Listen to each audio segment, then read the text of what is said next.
Sir, meron na po bang estimated na crowd na dumating simula po kanina sa mga release na sir?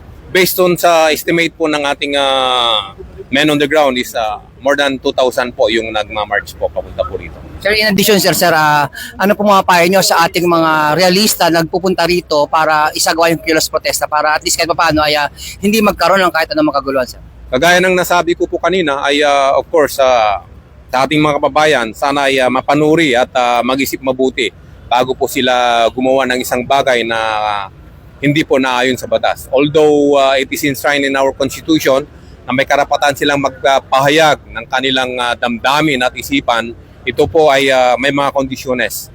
And of course, pag nalapag po yung kondisyones po na to, ang inyong PNP ay andito para po, of course, i-enforce po yung batas po na umiiral. Mula po dito sa Quezon City Commonwealth at sa ngalan po ng aming Regional Director ng NCRPO, Police Major General Anthony Abirin, at sa aming Force Commander ng Regional Mobile Force Battalion ng NCRPO, Police Colonel Celso M. Rodriguez.